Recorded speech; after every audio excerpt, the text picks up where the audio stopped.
I always say math doesn't lie. It's easy to get very subjective about something or have a bias. So I feel like math keeps us all honest. So I build a lot of models and I analyze a lot of things and kind of go with it. What the answer is, whether I like it or not. You're asking yourself, why am I doing this? Smart people would know how to use all these different tools. You start with something small. You'll never get your entire organization if you don't pull off operations. Don't give up. It can be as small as that. I think you guys are going to have our last debate. What is going on, everybody? Welcome to the Delegate That podcast, where we discuss the art and science of delegation, business management, and leadership. I am your host, as always, Adam Labar, and today I am thrilled to have a conversation with Borko Milosev. And he assured me that I was pronouncing that correctly beforehand, so hopefully that is accurate and I didn't screw it up between then and now. But Borko, if you can, go ahead and introduce yourself and tell us about your business. Yeah, sure. Thanks, Adam. Borko. I'm a real estate developer. I specialize in buying workforce housing apartment units, apartment complexes. But our high watermark was about 14,000 units in over 10 states.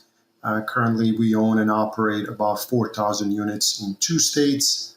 Have about staff of 145 people. Between U.S. and overseas, some of the EAs. That's a little bit about me. How many people did you say you manage now? About 145. That's what I thought you said. I want to make sure it was 145, not just 45. So that's not exactly a small team that you have going. Yes. How did you kind of structure your company and build to the point where you were able to bring on 145 people? Yes, it was all organic growth. As we were, buying, we were and adding properties. There was on-site staff that would come along with there that we would hire. So I would say a big chunk of those folks are on-site staff, whether community manager, leasing agents, maintenance personnel. Then we probably have about over 25 people overseas we try to outsource as much of back office as we possibly can. So our human resource, accounting, asset management, and even some acquisition folks are overseas. And then we have kind of like corporate level staff as well, a couple of C-level suites. Do you feel overwhelmed with mundane tasks that eat up your valuable time?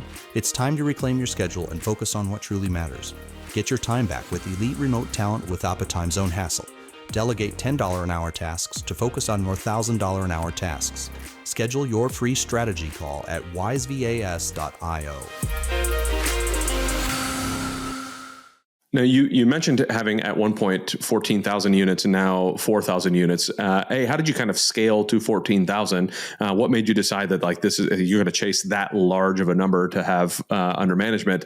And then what made you kind of say, okay, we're going to downsize to 4,000? How did those two transitions happen? Yeah, so that's a good question. So a couple of thoughts there. One is, what Tony Robbins always talks about, like success leaves clues. So I started my career working for an investment bank in New York City. It was a real estate investment banking. We were in commercial mortgage-backed securities world. So we financed, and I was in what's called large loan groups. So we were doing loans that were $50 million or above. The biggest loan that I ever did, it was a syndicate of 4 banks, but we were lead, was a $7.4 billion loan on an $8 billion buyout of extended stay America. And anyway, working in that world, you come across some really interesting people. We banked some funds, but we were really good at banking high net worth individuals. So those are kind of, even though I was a young guy, an analyst, I was, getting exposed to the developers, and that I, at that time viewed as a masters of the universe, and as a young 20-year-old kid, got very impressioned and was like, hey, I want to do that. And so, they were not directly kind of a mentors, but I was observing them and trying to assimilate. And I should add that as soon as I started the banking job, because I was so gung-ho about getting into development, I started buying things on the side and was kind of a weekend warrior, slowly buying first single-family homes and then small multifamily apartment buildings. And there was one particular developer it wasn't, first was inspired by reading Robert Kiyosaki book. It was kind of buy and just create these passive cash flows. But then I was, I was paper rich, but like cash poor. Later in life, I started simulating a different developer in New York City who was very much of a trader, if you will. He was kind of buying and selling real estate. And so I changed my strategy where we'll buy an asset, we'll work it, we'll execute on whatever our business plan is, and then we'll sell it. So that kind of goes back to the question of like, how did it go to 14,000 and then down to 4? It was part of that we executed on a business plan and then exited. And it just so happened that, so I was buying my assets and growing my portfolio fairly organically until 2015, where with that developer that I was trying to assimilate, and he came across a large portfolio of 5,500 units. It was a distressed deal, all suburban multifamily, and they didn't have exposure to suburban multifamily other than through investing with me. They were more of like New York, Miami, Chicago, LA type of guys. So when they came across their portfolio, they actually asked me to leave what I was doing, leave post-road management, and join them. And I didn't want to do that. We basically agreed that I would work with them and act as an operating partner, and basically be at disposal as they needed me. So I kind of we did it differently. Like, I was operating partner; they were more of a limited partner. We worked that portfolio. We ultimately sold in 2021. And then we together bought another portfolio in 2019, which was about 8,500 units that is in process of getting disposed now. So it was more of, those were more like elephants and kind of, things that happen again in the span of my 20-year investment career, happened twice. We're primarily buying like one-off deals, 100, 200 units at a time. That's amazing. Yeah, the fact that you're able to just kind of come across folks, build a relationship, and then buy massive deals with these folks. Like, it's one of those things that people talk about. They're like, "Oh, one relationship can completely change your life." You go to, but it sounds cliche all the time, but it seems to have absolutely been true in your particular case, right? Come across a developer, have a relationship with them through your investment banking side of the house. They know, like, and trust you, and now they want to partner with you. So yes, yeah. No, I work, really hard all along, and kind of in investment banking. So they kind of, over time, they get to like you and they get to know you. And one thing that I didn't mention, kind of, talked about it chronologically. I think it was in 2011 that I came across a note purchase that was a couple $1 million, and you couldn't finance it, so you had to come up with cash, and I didn't have that cash. And I reached out to him, and he decided to back me. So we started buying. We started buying these smaller, that particular was no purchase of 48 units. And then I think in 2012, we bought together 180 units. So we started to develop a relationship and buy smaller projects. So again, when this bigger one came, they luckily thought of me to partner up with. So yeah, it made the world of difference. That's really cool. So now your investment banking, before we started recording, you mentioned you had a degree, you majored in mathematics, you were an investment banker, you did all this stuff. So how does that kind of work in your current business? How do you sit down as the person who's all about the numbers, understands the numbers, knows the analytics side of the house, who's been working in this for a long time? Most people, that's not the way their brain works. So how do you make sure that the way you're communicating with your team, like how you're setting things up, you're able to communicate in a way that they're able to receive the information, and you're able to analyze in a way that saves your butt from losing a bunch of money, like a bunch of people did in 2008? Yes. So math, I think I was decent at math, but it wasn't sort of like, that I was some wonder kid or anything like that.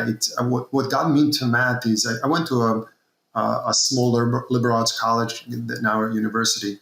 And, but I always, I'm an immigrant. Let me back up. I'm an immigrant. I came to study abroad in high school, wanted to stay, got into college. And then I wanted to end up on Wall Street, right?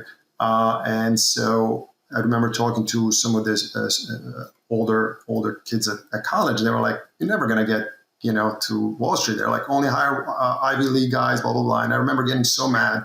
like the only way you're going to get in, you got to differentiate yourself. You're right. You got to be different. So A, I studied, and B is I picked math to again have like kind of some kind of a different flavor. And what I liked about it is that, and I think this is similar with attorneys, like I think it just rewires the way you think and analyze about things, whether you or not you go into that profession, And so it helped me when I ended up going to investment banking. I had that quantitative way of thinking. So I was sort of, they start putting me on like more complex projects and projects that needed to analyze a lot of data. And it kind of served me well, right? Where, whether it was that 5,500 unit portfolio, whether it's then 8,500 unit portfolio, right? I was able to take these large amounts of data and spread the numbers and analyze and look at them. And I feel like that still serves me pretty well, right? I always say math doesn't lie. It's easy to get very subjective about something or have a bias. So I feel like math keeps us all honest. So I build a lot of models and I analyze a lot of things and kind of go with it. What the answer is, whether I like it or not. It's one of those things that math doesn't lie, but I think more fiction is written on spreadsheets than anywhere else, right? Because you can make your numbers look, but when you actually get down to the math, yes, it doesn't lie. Yeah. You got to be honest with yourself. You're absolutely right. People, you can manipulate it and make it look however you want it to be. So yeah, you got to be honest first with yourself, and then, with people you serve, whether that's your bankers or your partners, and 100%. So if I'm sitting here running a business and I think to myself, boy, or maybe I'm about to buy a business, maybe I'm whatever, like I'm like, all right, well, have I been lying to myself about these numbers? Is somebody lying to me about these numbers? How do you kind of break down looking at the financials of a business to know whether or not this is a book of fiction or this is a book of fact? That's a good question. So, I mean, it's a couple thoughts. There's certain things that I kind of hold to be true, and like one of them is being that, and it's a lot of things that my old boss had taught me and kind of drill in my brain is that, I'm a young guy, I want to do this for a long time. Right. And the moment if I start messing things up or losing money, like I'm going to start losing the trust of my partners. So it was kind of like, hey, look at this as a long-term gig versus trying to, make something work just so you can buy it, even though if it doesn't make sense. So I always kind of err on a caution of being more conservative than not. And look, that kept me out of trouble. We barely bought anything 2006, 2007, right? That was like the first 2008 thing, crash, and kind of unscathed that pretty well. Even in this last correction, we had, and even that one I regret, but we only had out of currently about 3,000 of investments that we have, only one was a floating rate debt, right? Where a lot of my competitors were, borrowing floating rate sub 3% and buying a lot more. We were not as busy in buying, which was extremely frustrating, but we stayed kind of disciplined, again, under that idea that, I'm in it for a long term, and I would rather miss some things than lose money and then kind of have to dig my way out of it. Now, over time, as we've been doing this for now some time, we keep a lot of data, or we have all the data from our existing portfolio, whether current or the ones we sold. So when looking, just to answer your direct question, when looking at a new project, we can pull the numbers or like operational numbers where we're at, right? Like what it costs us, what's G&A for us, so like what type of a payroll, utilities and things of that nature. And then as well as like market data, we'll whether that's going to be from a markets that we're in, and we have a pretty good sense of where occupancies are, bad debt, terminal cap rates, things like that. Or if it's possibly a new market, then it's, CoStar and talking to brokers and interviewing appraisers. And I know during the last, to your point, during the last like kind of correction, market or the rates were still low, but like I was looking at real estate going, I'm just not seeing it doing what it's doing right now forever. And I was talking to lenders, I was talking to brokers, and all of them were like, oh, this is just amazing. It's like money just falling out of trees. And I was like, and they would harass me about not buying deals. And I'm like, I don't understand how you can think this makes sense. Because to your point, when you look at historical data, again, it doesn't always repeat, but it rhymes. So you could take a look at it and say, okay, is this going to be, and then make your best educated guess. So much pro forma was made out of, again, it goes to that, how much fiction can be written in a spreadsheet. Your pro forma was complete fiction for so many people. So how did you deal with partners? How did you have conversations with the folks you were working with to say, hey, no, like we need to stay really disciplined in this without everybody having that FOMO, because I know I had FOMO when I wasn't buying deals. Yeah. So that's a good question. So I had two equity partners. Apart from that family office, we bought two large portfolios, kind of guys that I invest one-off deals or invested for now, 15, 20 years. It's been really two guys. So we got to know each other. They know how I think. I know how they think. I kind of know what our box is. And I haven't had a ton of pressure, and it was never a pressure on the underwriting. At some point, we've been always trying to solve for like high teens, 20 type of an IRR. At one point, I recall one of the partners, pulling me aside and saying, "Hey, we don't need to make 20 like on all of them. 15 is okay." That was to the extent of it, but there was never pushing. They kind of trusted me and deferred to me on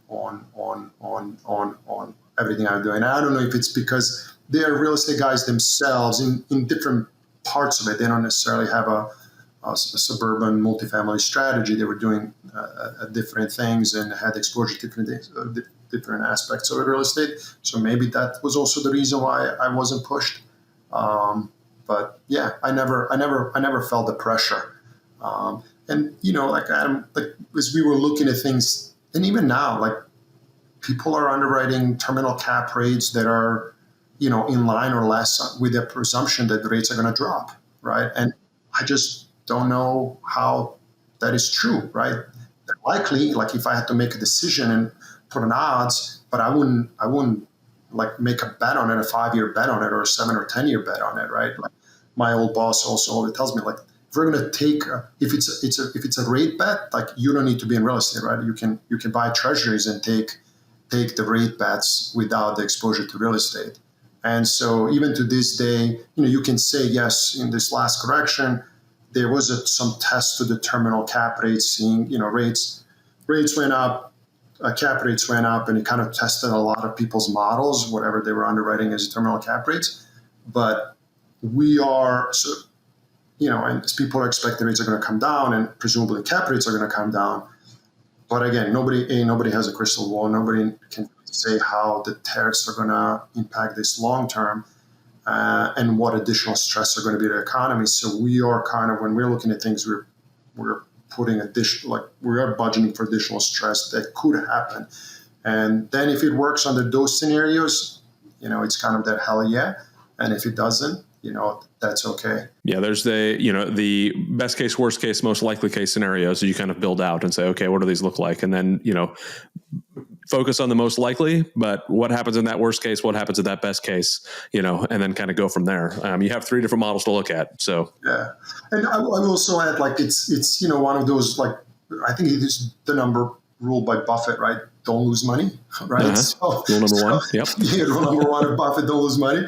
And then also the other people I would quote is that in psychology of money, right, where they're saying it's not the size of the return, it's the length of time you invest, right, where they give a famous example of Buffett making, I forget, like 95% of these money after the age of 50 or 60. So it's kind of like you got to be in the game for long term, and you got to compound it, and it's okay if it's a little less, right? Where you get in trouble is where you try to start reaching and take this unnecessary risk that will cost you money and set you back so much that when you lose 50% of the money, you need to double it just to break even, right? So it's kind of like that mentality of like slow and steady wins the race. And I think that's a solid way to lead a company, especially when you're leading, 145 people. That's 145 people's lives in your hands. When you take bets that aren't necessary, I love that line. If you're betting on if you're betting on a rate, just buy treasuries, not why risk the real estate side of the house. So that makes perfect sense, because once you're betting on rates, you're putting not only the rate in your dollars, but everything, all of those assets on the line when you're betting on a rate, as opposed to just buying a treasury. So, having strong values, having strong understanding of where things are, it makes you less vulnerable to those big hits as you're growing and building. So, I think that's a testament to the strong level of leadership that takes. Some people look at that as, there's just, you're not risk, you're too risk averse, and it's like, no, like there's a lot of people that rely on you, and you need to make sense of this stuff, and you don't want to lose money, because like you said, if I have to double my money to earn the 50% I lost, that's tough. You can't just double your money every day. That's not exactly an easy thing to do. So I love that you're talking like that. Yeah, those things, like we'll take like operational, we'll take risk. Don't take me wrong, right? But like, for instance, I love to take operational or execution risk. I feel like we're pretty good at executing.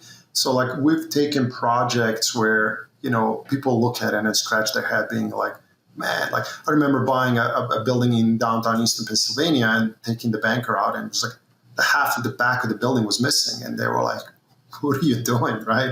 But we knew what we needed to do. We knew how we needed to build, and so like, I do recognize you need to take risks, but you take risks you're comfortable with, right? And things that you can control, right? So in this case, execution and construction, things like that, are things that you have some level of control or knowledge, presumably.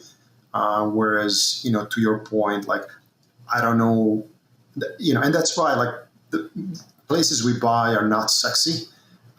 Because like, I don't think I'm smart enough to project where the market growth rates are going to be, right? And I also think of Buffett when he's like, he says Wall Street is the only place where, the guys that come to work, limousines, take advice from guys that come to work in subways. So it's like when those analysts write like where the rates are going to be, like growth rate, like, I don't know, like, how do you know, right? Like, maybe you're right, maybe you're not, right? So like, and by the way, there's plenty of people that made a lot of money in like primary market on a high growth market. It's just not my thing because I don't feel comfortable doing it. So I'll buy stuff that it's in places that's not as sexy, in Wichita, Kansas is a big market for us, right? But so I don't look at those like growth. It's like I'm buying an asset, rents are here at my asset, and an asset next door, rents are here. And the reason being is either it's poor management or dilapidated property. So I know what I need to do. I get it there, and I feel it's like bulletproof, right? Versus trying to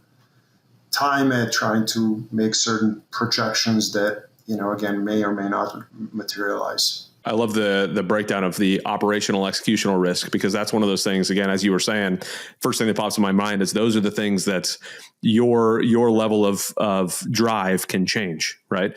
And no matter what your level of drive is, you can't convince the Fed to lower rates. Right.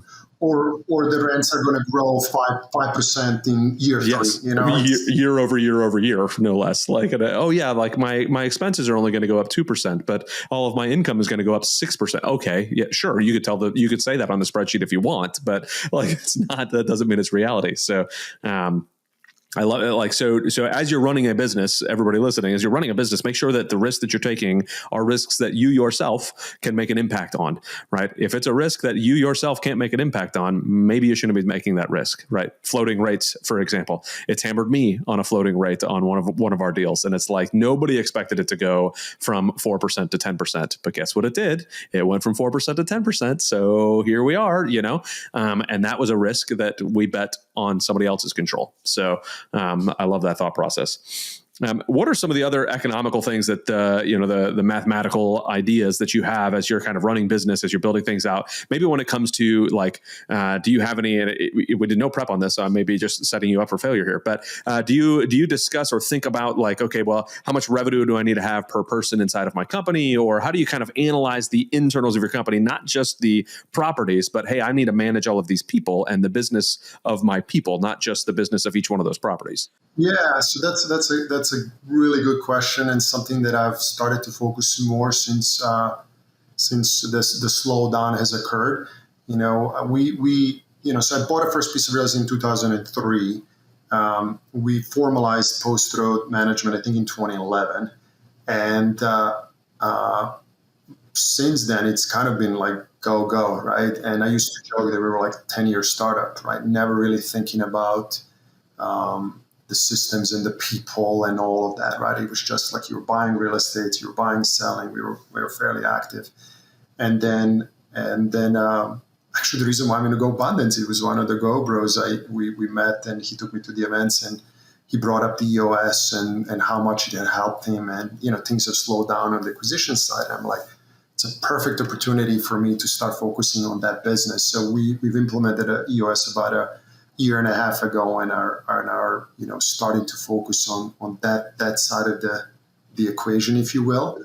But I'm really at the infancy, right? So it's like still a lot to learn for me. And I saw your partner recently post some stuff about revenue per employee, and I took a screenshot because now I'm curious. I'm going to go and analyze us to see kind of where we land. But like lot to learn for me there, to be perfectly frank.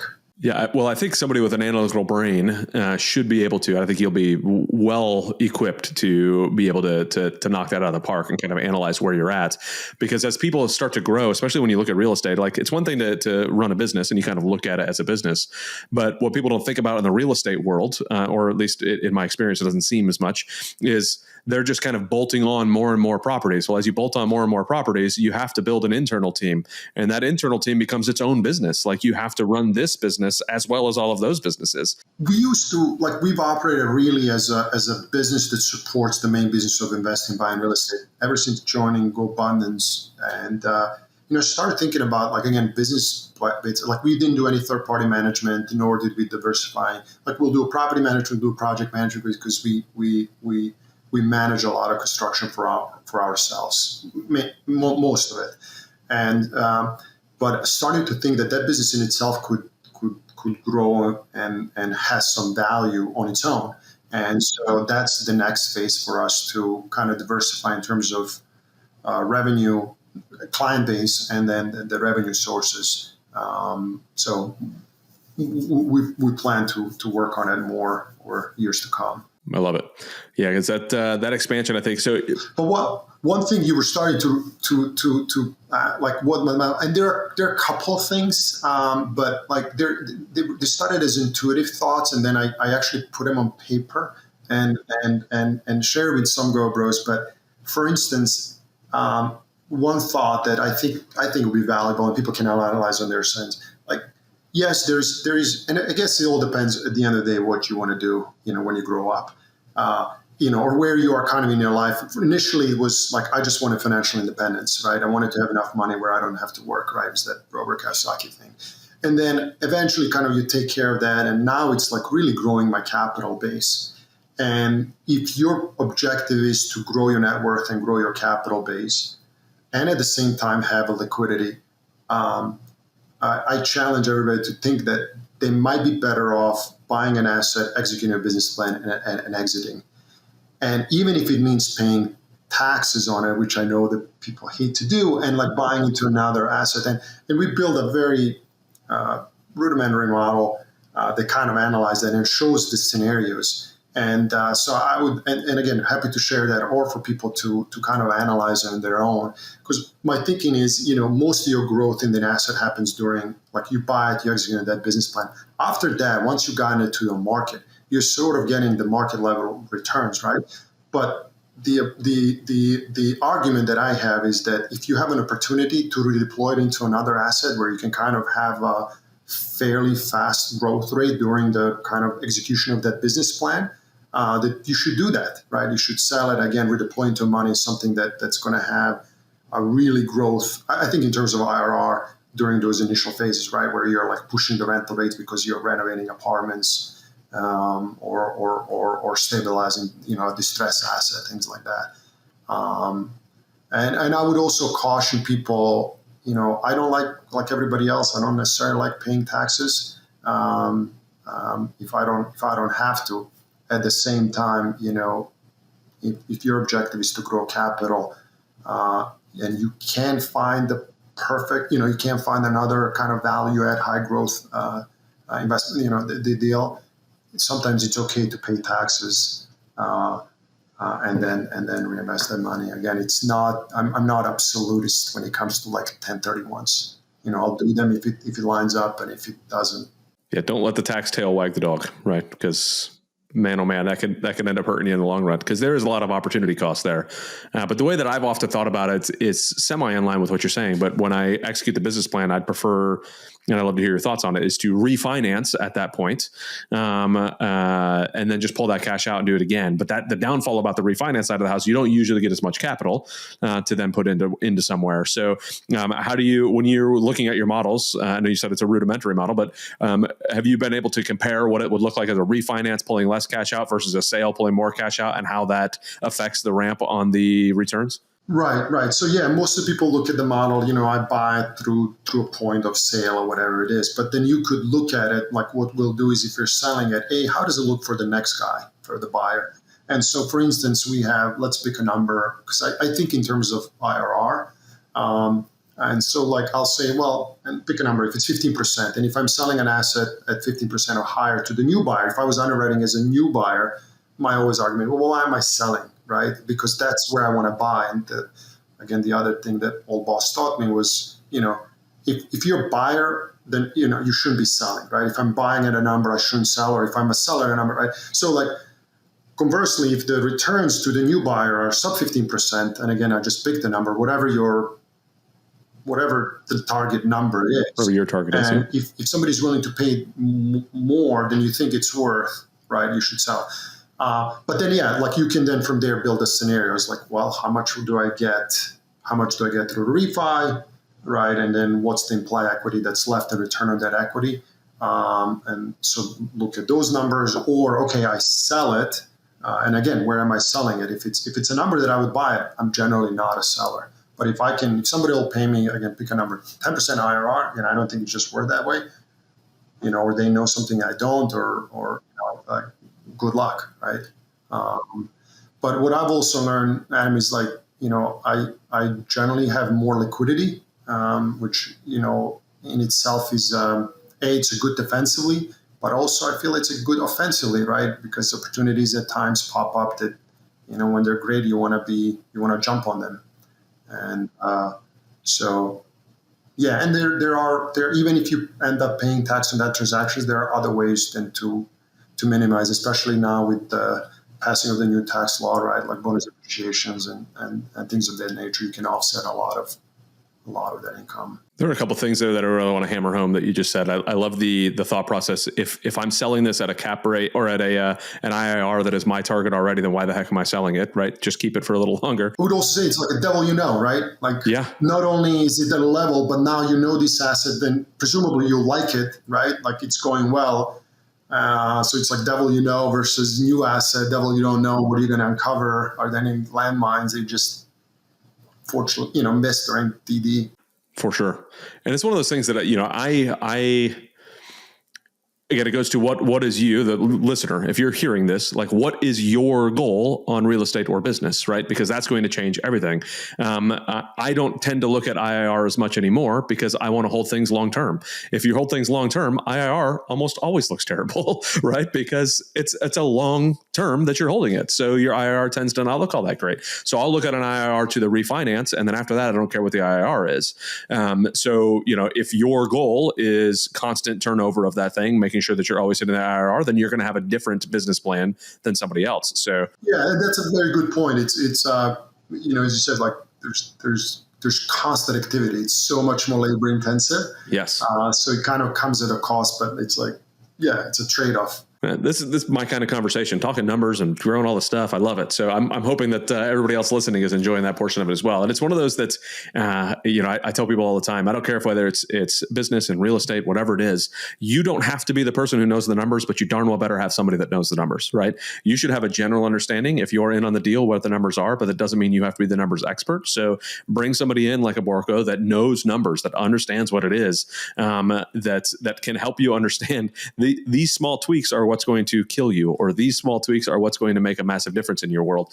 And it's not just a change on a spreadsheet. It's the real life effects of where that goes. So absolutely love it. It's been phenomenal to have a conversation with you on learning all of this stuff. So if you were to give any last minute advice for anybody listening on how they're analyzing, what they're thinking about, what they're looking at in real estate, anything, you pick it. What would be your last minute advice for anybody listening? I'm just reiterating things we said earlier, right? It's that anybody doing investment should look at it long term and be, take the risks that they can control, be risk averse, right? Not have FOMO, and understand that at the end of the day, slow and steady wins the race. Absolutely love it.